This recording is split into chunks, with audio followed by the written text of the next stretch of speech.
Čus, ľudia, dneska si predstavíme moje nakreslené futbalové logá.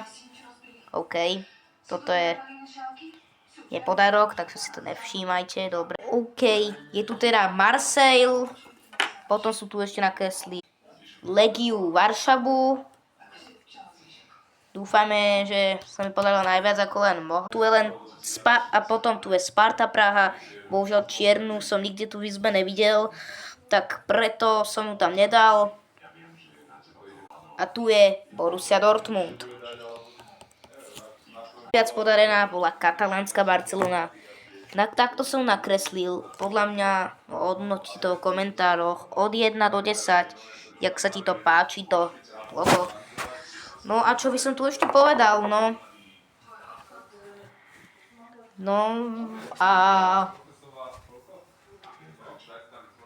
čo by som ešte tak povedal.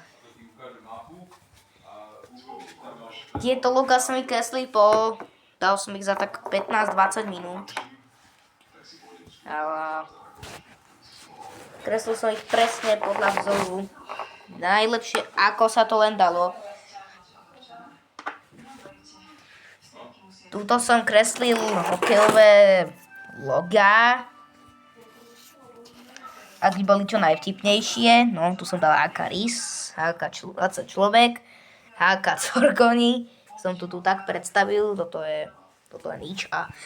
No a rozhodne teraz nebuďte naštvaní, že som fanúšci Realu, že som tam nedal Real. Bolo to proste ťažké nakresliť. A jak vidíte, ja majster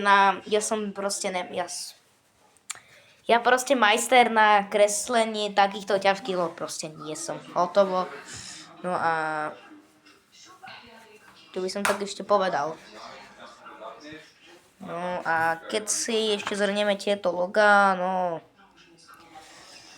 Spartu som si pamätal, Pandilek Mich Sako, takže som si to zapamätal. Tu mám nejaké knihy Machrov, tu mám zastrčenú Barcelonu a FC Liverpool. A teraz potom tu ešte máme... A čo tu ešte máme? Máme tu nejaké ešte aj futbalové knihy, napríklad ako futbaloví machri, možno aj Guinnessové knihy rekordov sú nejaké fakty o futbalistoch, proste nevieš. A potom aj tuto môžu byť. A aj tuto máme futbalové loga. Aj tuto som to takto odpísal. No a čus, toto bolo asi všetko.